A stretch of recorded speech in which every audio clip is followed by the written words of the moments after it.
தம் தம் தம் அநாகதம்.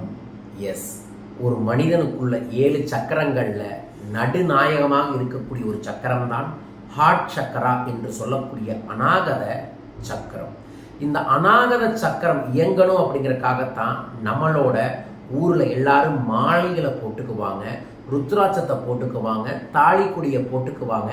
நெஞ்சுக்குழியில் இருக்கக்கூடிய அந்த சக்கரத்தை இயக்கக்கூடிய வாய்ப்புகளையும் சூழல்களையும் ஏற்படுத்துவார்கள்.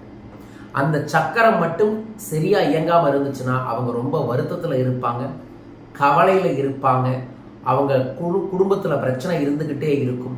அவங்க எது நினைச்சாலும் நடக்காது, எதை செஞ்சாலும் ஒரு வெறுப்போட கடுப்போட செய்வாங்க. அதுவே அந்த இதய சக்கரம்னு சொல்லக்கூடிய ஹார்ட் சக்கரம் இயங்க ஆரம்பிச்சதுன்னா ஆனந்தமாக இருப்பாங்க, அன்பாக இருப்பாங்க, அழகு பெருகும். அவர்கள் இருக்கக்கூடிய இடத்துல எல்லாத்தையுமே பாசிட்டிவாக வச்சுக்குவாங்க.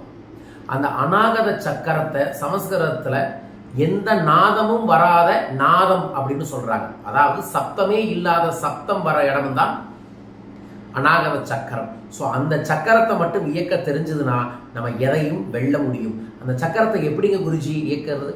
அதற்கு சில மந்திரங்கள் இருக்கு, யோக முறைகள் இருக்கு, உடற்பயிற்சிகள் இருக்கு, சில சூட்சமமான வசிய ரகசியங்கள் இருக்கு. அதை எப்படி ஆக்டிவேட் பண்ணணும் அப்படிங்கிறத வரும் செப்டம்பர் 9ஆம் தேதியிலிருந்து நான் ஒரு 11 நாள் வாட்ஸ்அப் பயிற்சி வகுப்பாக சொல்லித்தர இருக்கின்றேன். இதை மட்டும் ஆக்டிவேட் பண்ணிட்டா போதும், அன்பு அதிகரிக்கும். நாம் எதன் மீது அன்பு செலுத்துகின்றோமோ அதை நாம் அடைய முடியும் வாழ்வில்.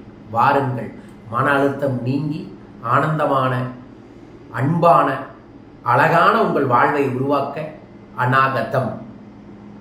விவரங்களுக்கு தொடர்பு கொள்ளுங்கள். லவ்வபுல இதை உங்களுக்காக பதிவு செய்கிறேன். வாங்க, அன்பு பெருகட்டும், ஆனந்தம் குவியட்டும். அன்பே சிவம்.